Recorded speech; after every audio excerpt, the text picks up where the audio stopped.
to transform communities in your own backyard and around the world. So the work that we do creates pathways for people to belong, to engage, and to actively participate in the communities, societies in which they live. By fostering belonging, it creates environments where individuals and communities feel a profound sense of connection, worth, and shared purpose.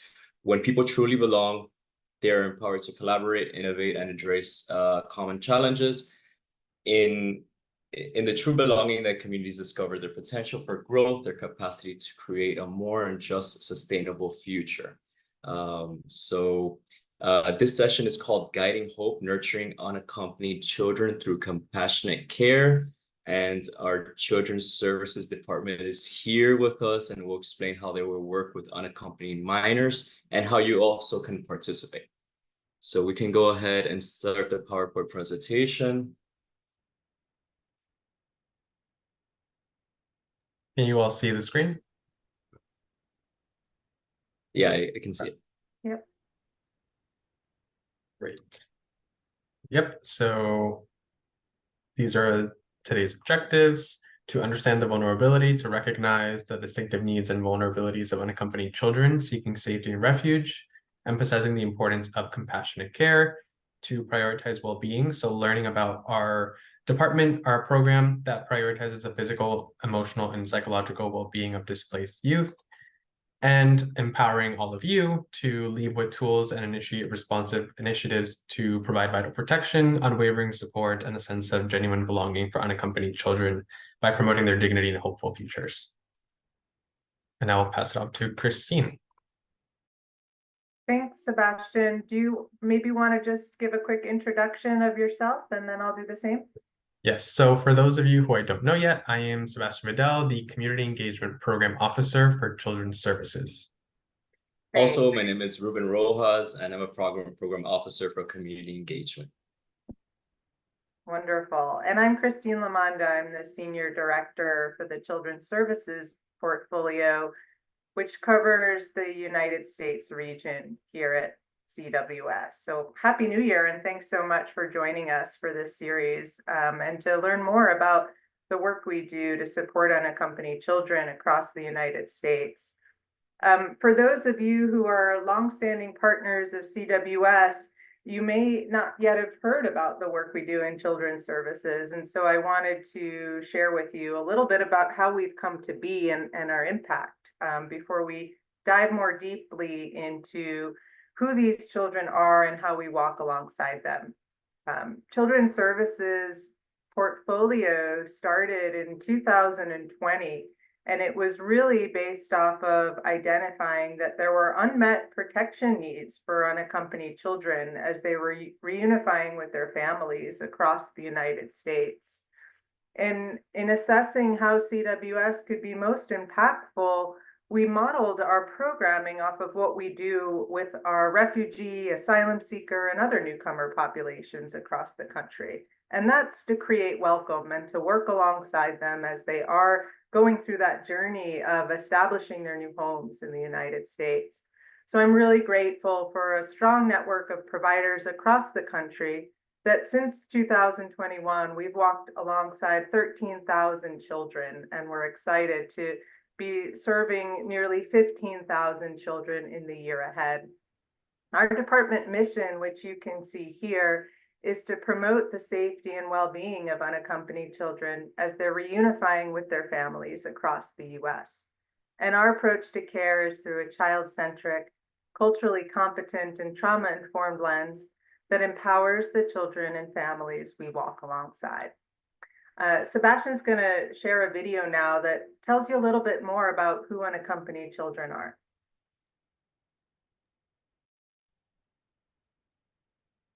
Who are unaccompanied children? Unaccompanied children are kids under 18 years of age who migrate to the United States without a parent or legal guardian. Like all youth, they want to go to school, make friends, and pursue their dreams within a safe and loving home.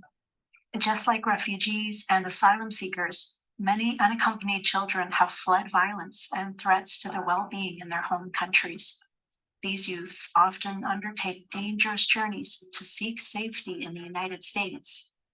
Many unaccompanied children come from countries in Central America like El Salvador, Guatemala, and Honduras, where youth are often targeted by gangs, have limited opportunities, and are at high risk of violence and poverty. Rising events like climate change, political instability, and inflation have added to these challenges. In a desperate attempt to protect their children and secure their future, some parents choose to send their children to the United States alone. Some children have lost or been separated from a parent or caretaker during their treacherous journey. Other times, unaccompanied children have suffered the loss of abandonment of their parents before beginning their journey to find a safe new home. Tens of thousands of unaccompanied children enter the United States each year. Afraid and vulnerable, these children are at high risk of smuggling, trafficking, sexual assault, kidnapping, and violence. What happens to unaccompanied children after they arrive in the United States? When unaccompanied children first arrive in the US, they can be held in a border patrol or other detention facility for up to 3 days before they are transferred to a shelter where they wait to be connected to their sponsors. The Office of Refugee Resettlement leads the process of reunifying each with a vetted relative or family friend who lives in the US and agrees to take care of the child as their sponsor. In most cases, the sponsor is someone who has an existing relationship with the child. Before the most vulnerable children arrive in their new homes, trauma-informed case managers from Church World Service or a similar organization conduct home studies to ensure a safe environment and to help prepare the sponsors to care for them. The transition can be tough. Most of these children must adjust to a new language, culture, and community, while also healing from past trauma. Pressured to provide for their family or out of the need to support themselves, some children may be tempted or at times forced to abandon their studies to work. CWS comes alongside these children to ensure they know their rights, are protected from exploitation and abuse, and have someone to rely on. Case managers help sponsors with school enrollment, accessing medical and mental health services, connecting to legal experts, and monitoring the child's safety and well-being through regular check-ins. Together, we are providing a warm welcome and a fresh start for each child to learn, heal, and grow as they build a path toward a brighter future.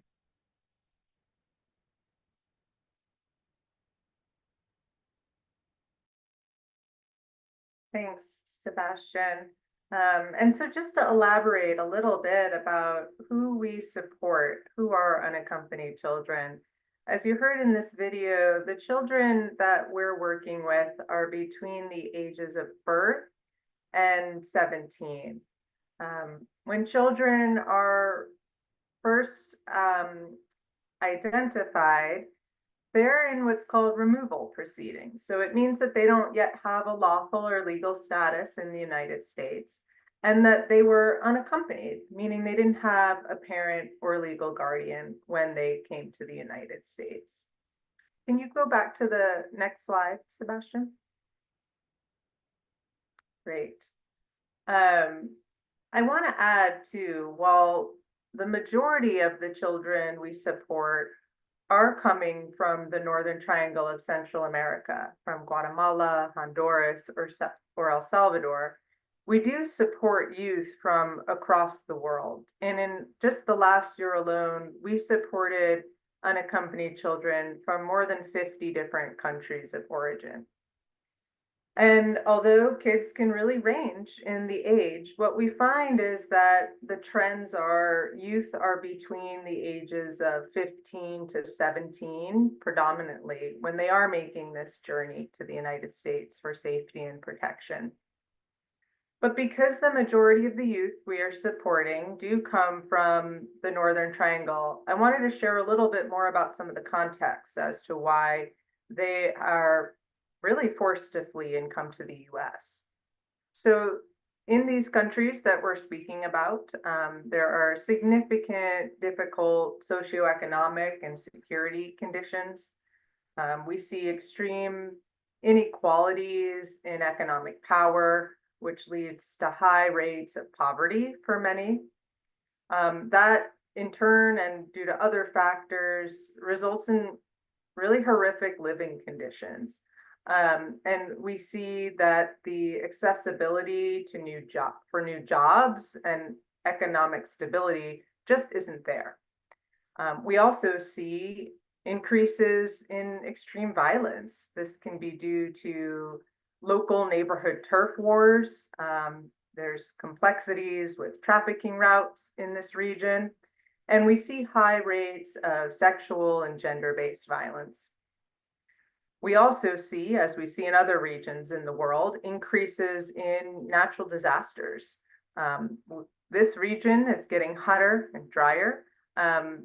Prolonged droughts that have been ongoing and exasperated since 2014. Again, leading to crop losses, leading to more people with food insecurity and impoverished and not able to provide for the basic safety or space for a family to thrive. So in the next slide, I'll just share a little bit more of what we call these push factors for migration. Really, why is a child coming to the United States without a family member? Again, rises in community violence, significant gang violence. We do see interfamilial abuse and neglect among the population we support. At times, there's abandonment or the death of a primary caretaker. As I shared, increased impacts from climate change and natural disasters, and an overall lack of education and economic employment opportunity. And so when we look on the flip side of this, really what is bringing children to the United States? They're seeking safety and protection from persecution. They're also joining their family. It's about 85% of children that arrive every year that are joining a relative that's already living in the US, which may be a biological parent or next to kin, like a grandmother, or it may be a more distant relative. And, as I've been sharing, the opportunities for a young person to become educated and to have economic opportunity in the US are much more significant than in the countries where they're leaving. And I think these quotes are worth reading out loud because they help to really show what young people have shared with us, that wherever you go, you experience a lot of harassment. You don't feel safe. And over there, you can be harmed for no real reason. Another young person we walked alongside has shared, they left me at home alone, so I started to work. And sometimes I found work and sometimes I didn't. Some days I had one meal, other days I had none.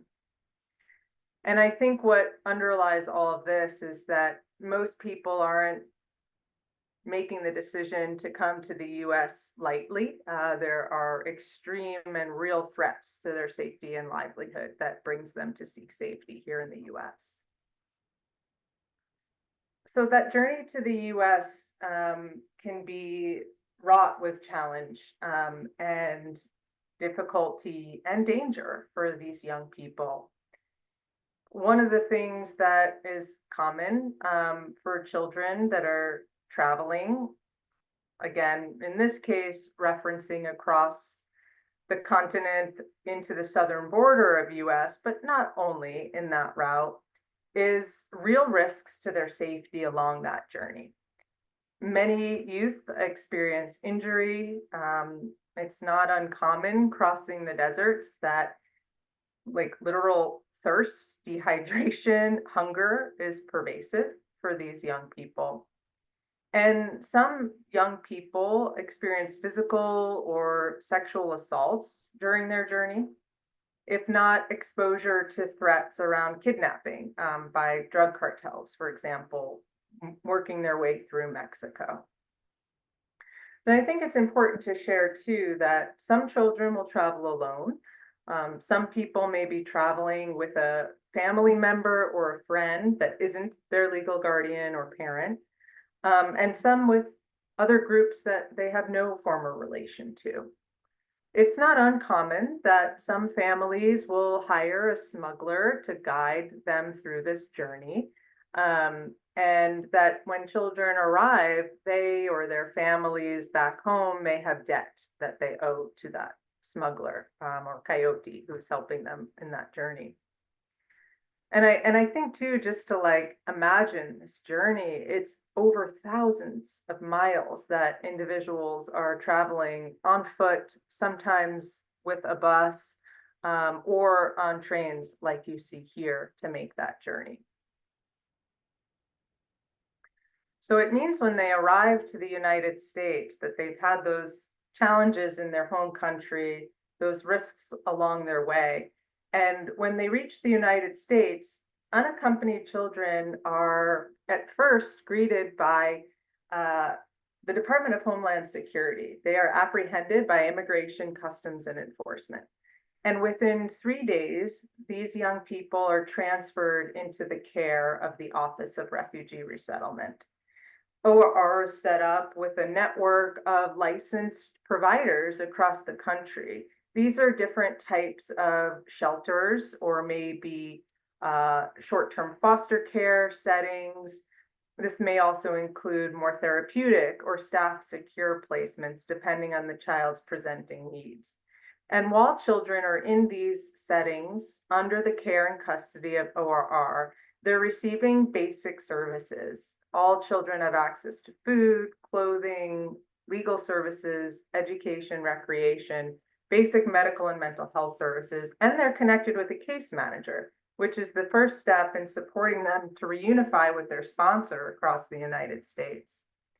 So when CWS gets involved is at that point where there's a consideration for a reunification. For a percentage of children, which are considered the most vulnerable, they might have the highest needs.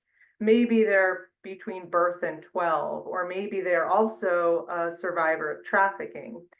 An organization like CWS will conduct a home study. We will send social workers to the potential sponsor's home, and they will assess if this is a suitable placement for that child. ORR makes the determinations on those placements, and once children are living in the country across the community, they can benefit from post-release services. That's where case managers, like those in CWS, walk alongside children to support them with their protection and integration needs. And Sebastian will share a little bit more about that shortly. I wanted to share this map so you get a sense of where CWS does this work alongside children across our country. So when we recognized that there were unmet needs for children, we of course looked at, well, where do we have a strong network of CWS or partner organizations already working with immigrant communities? And as you can see in our map, fortunately, we had a strong presence in some of the communities where the largest number of unaccompanied children are reunifying. That would be in California, in Texas, Florida, New York, and other regions across the US. So we're grateful that in 2024, CWS has 18 providers across 19 locations where we're working directly in community to support children. And we also have a model where we can provide remote services or fly out to meet children in other states where we may not have physical presence. So I'll turn it over to Sebastian to share just a little bit more about the work that we do to walk alongside children. Thank you, Christine, for that great overview. So within our Children's Services Department, we have the main Home Study and Post-Release Services Program, or what we call HSPRS, and it is an acronym that is sometimes very confusing and very difficult to remember, but that's what it stands for. So the first HS part is home study, as Christine mentioned. So really the goal of conducting the home studies is to identify if the placement appears appropriate for the child to reunify with the sponsor. And so in this home study, things that our CWS case managers do are assess the potential sponsors to meet the child's need and the ability to provide a safe and stable placement. Sometimes it means educating and preparing the sponsor before the child is released to take care of them. So again, some of them might be a primary caregiver or might be a distant relative. So maybe there's children in the house already. So kind of preparing them for what that means and that dynamic as well. We also build on sponsors' assessments conducted by or our care provider staff, and we make any recommendations on the placement. So those are kind of some examples within that first home study portion. And then in the PRS or post-release services, the main goal is to connect the child and the sponsor to appropriate community resources to meet their diverse needs. So here we really truly seek to follow our vision of CWS, where everyone have food, voice, and a safe place to call home. And so although we do work primarily with children, our viewpoint is that we cannot neglect the family as a whole. So we do take that holistic approach of not only what the child need, but what does the sponsor need as well.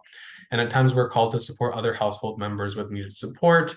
And we really see that as stabilizing a child's life. And that's what it's really all about.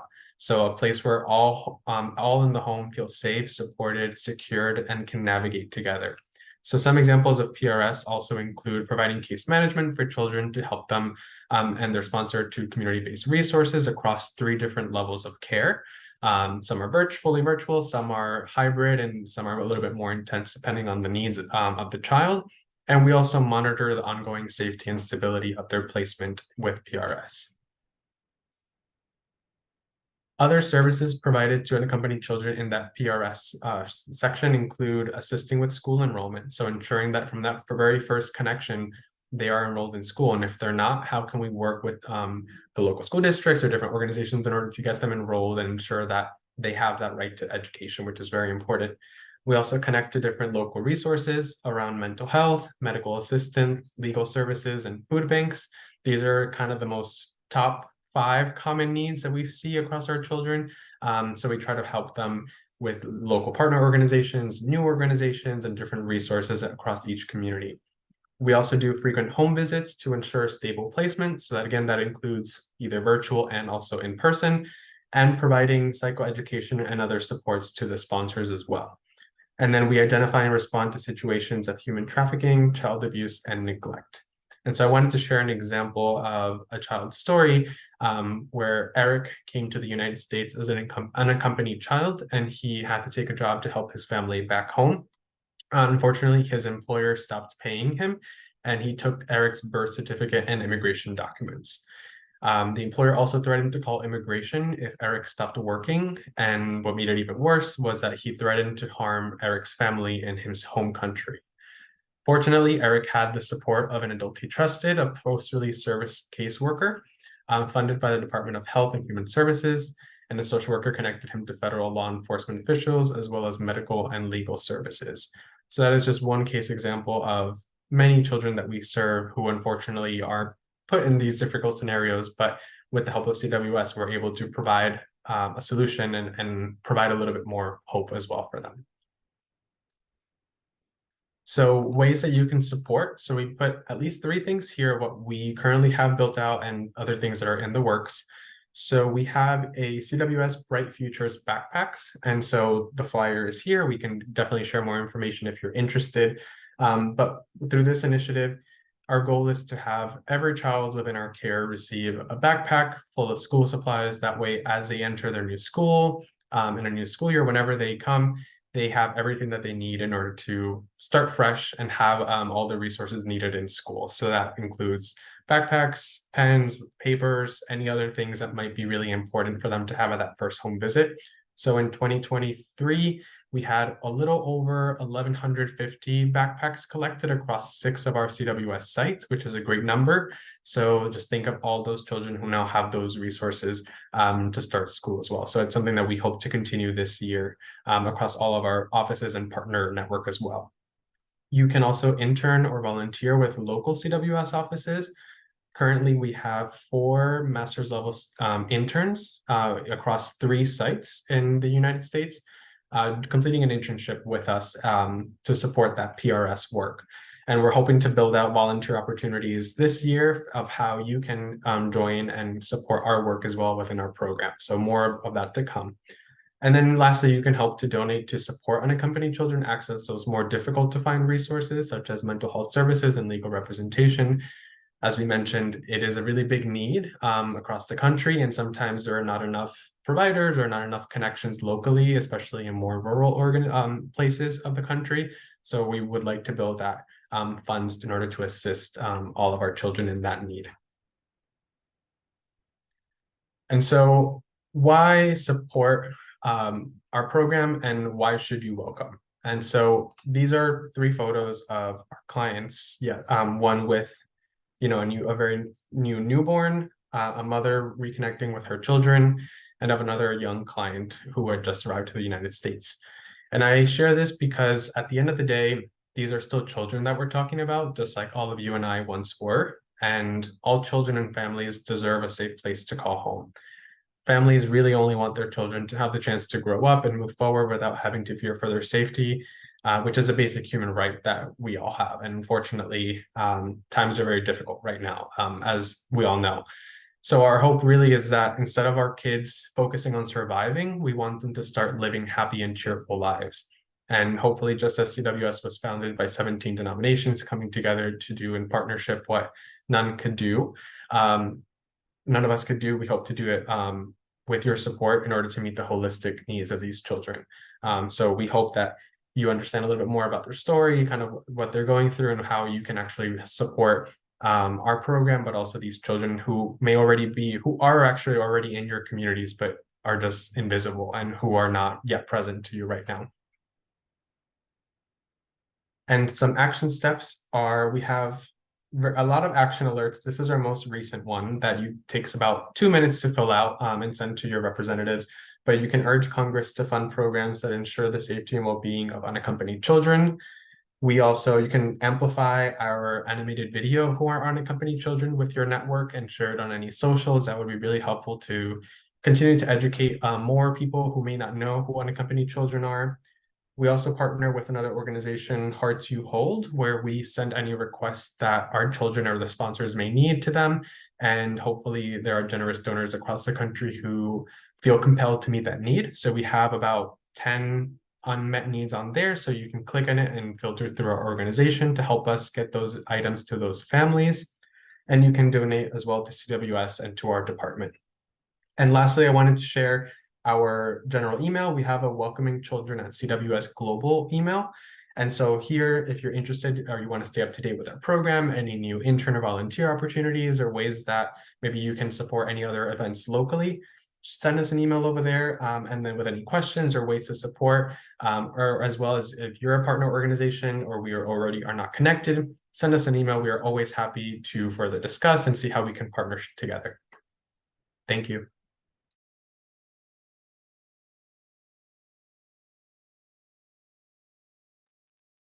All right, so we'll open up the floor for any questions. Christine and Sebastian, if you can put your emails in the chat. So if anyone has any direct questions or would like to help in any way, they can go ahead and email you directly. Also, I do think that you have a one-pager that kind of brings all of this together in case also we have community leaders that want to share it with the rest of their network. It's definitely going to be very, very helpful. And I definitely want to thank Christine and Sebastian for sharing such important information about the program. And honestly, I've worked with the program indirectly, working with community engagement, but I'm still moved, Sebastian, when you just brought it home and just said that at one certain point we were children ourselves, and also seeing these push factors that are very real. And we have children still arriving, and we're expecting children this year. Even inspires me to even do more. So again, thank you for the wonderful presentation. And again, I open up the floor to any questions. We know that this is very complex work. It's very important work, and we're open.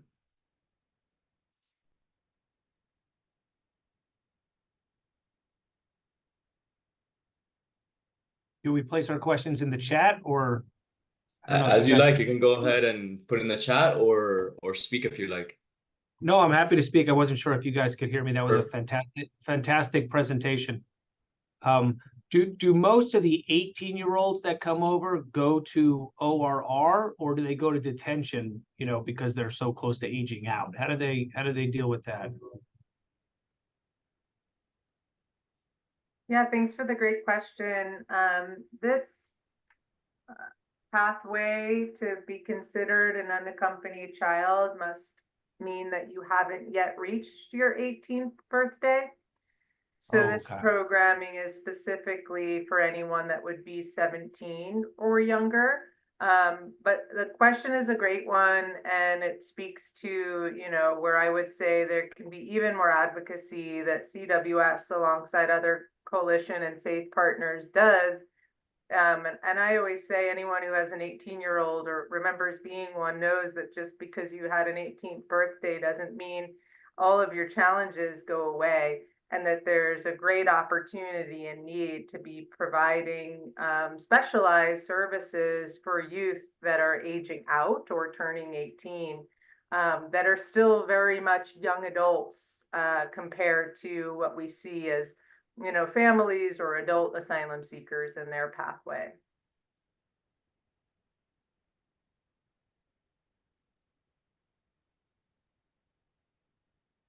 Thanks for the question, Michael.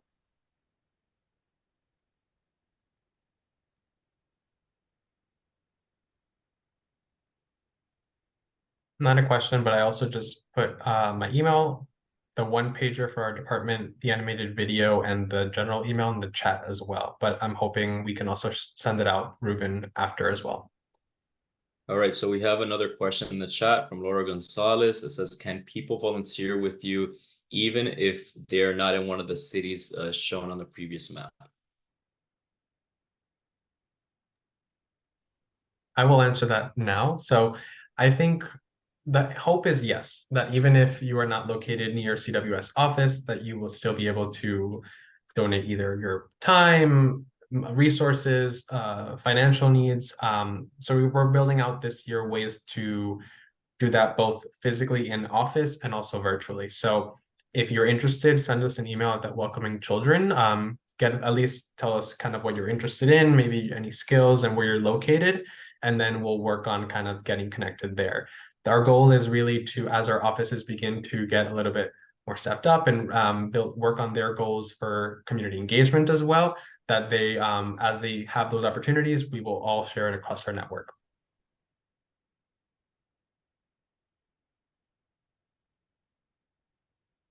But yes, the most tangible is really sharing, now that you attended the session, share it with your network.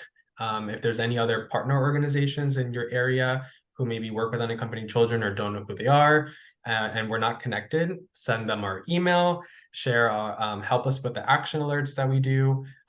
Really kind of education is very important for us in order to dispel the misinformation out there and really just drive it home of really who these kids are and how we can support. Yeah, a greatest example, I used to work in the Miami office, is that someone sent a package of backpacks and they weren't necessarily in proximity. So I think they raised some funds, then maybe bought it on Amazon, and then all of a sudden we received this huge box at the office. And I remember when I was a kid, having my first backpack or having that backpack, it would be the first backpack in the country for them, but having that first backpack even in the school year was having like that new car. It was the most important thing that you had, and that excitement that backpack had. So we honestly never saw the group in person, but receiving those backpacks and getting them to the children, I think made such a huge difference in how they were beginning that school year. But then there is definitely ways to do it remotely. But go ahead and contact Sebastian. He'll give you all of the options. But I'll never forget just getting kind of like that crate, that huge box. I was like, yes, we weren't sure if we were getting backpacks or not. And then the kids were able to start with backpacks in the new year. So that was such a great memory for me, even for me as well. But that's one of the ways that you can participate remotely. If there's any other questions, feel free to unmute yourself or go ahead and throw the question in the chat. A question I hear all the time is, generally speaking, once children come in, how do case managers find their, I guess, guardians? And what is the legal process like? I get that question from many people all the time. If you want to kind of like talk about that a little bit. Yeah, thanks, Ruben. That is a really good question. So the Office of Refugee Resettlement, that is responsible for the care and custody of children until they're reunified with that sponsor, has a network of residential providers, so shelters, for example, and they have case managers whose job it is solely to support with that reunification process. Since 85% or so of children already have a relative living in the US, what's most common is that children will tell ORR and their caseworker, you know, my auntie lives in Tampa, or my cousin is my sponsor and he lives in South Dakota. And so ORR and their case managers within the shelters go through an extensive vetting process to determine if that is a safe and suitable sponsor relationship before that child is then placed in that care. CWS isn't involved in that process, though we, through our home study component, may be invited to assess some of those sponsor relationships. And that would allow ORR to get more information than they might be able to about the dynamics happening within that home. And, you know, the goal of which would be to avoid any placement that would put child in harm. And this isn't specifically what you asked, but it comes up a lot too. How do we get connected with children? And the answer is, a child that we support through this home study and post-release program is referred to us through the Office of Refugee Resettlement. So what can happen a lot is there's unaccompanied children that might be identified in a community, and CWS is certainly there to support, to say, oh, like, make sure they get connected with their school or something, but we can't self-refer into this program. It is the federal government that refers all children to our programming currently. Right. Thank you, Christine. And another clarification, what if a guardian is not identified, or the guardian that is in the United States is not found suitable? Then what next? Yeah, great question. So it's a small percentage of children that really wouldn't have any sponsor that would be suitable for them.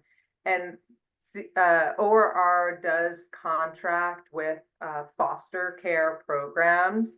And so if a child is in that situation, then they would be placed into a foster care setting where they can continue to work to identify a suitable sponsor for that child in the US.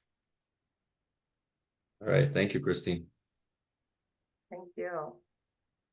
So we'll just give a few more minutes to see if there's any other questions.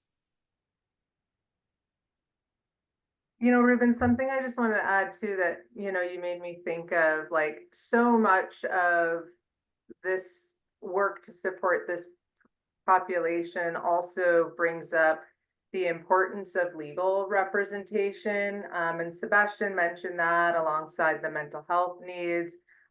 You know, but it's something that CWS advocates very strongly with our federal partners to fund legal representation for all children. Many of these children will have an asylum claim, or they may be eligible for something called a SIJ, a special immigrant juvenile status.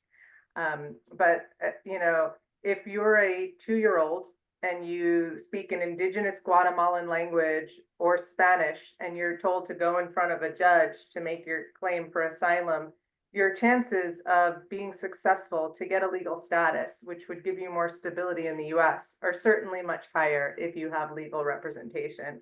So it's one of the key community resources that CWS case managers connect children with is legal representation. But there's a shortage of legal providers and funding for more legal providers to do this important work. So, alongside the case management is needing legal representation for these children so that their ability to stay in the United States and access benefits and really thrive, which is the ultimate goal we hope for, can be enhanced. Thank you for that. So again, we'll just give a few more minutes to see if there's any other questions. But otherwise, we can end a little early, and we'll also give the opportunity for the participants to go ahead and email us. I'll also put in my email in case anyone has any other questions about community engagement. Put in the chat now.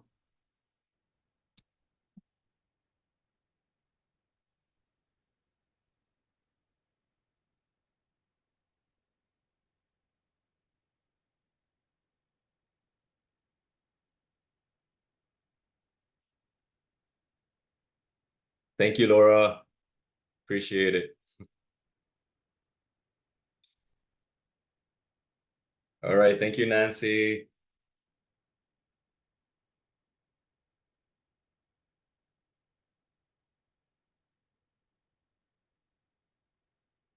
Yeah, and thank you to everyone that has come onto the call today.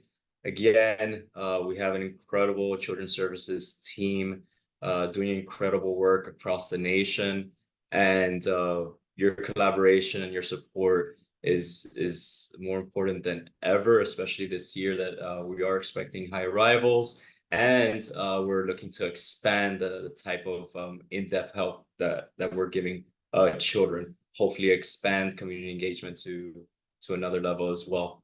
So we're really looking forward to this year, really looking forward to how we work together in that. Thanks again, everyone, for joining and all you do in community. Stay well. Thank you. Right. Thank you. And thank you, Laura.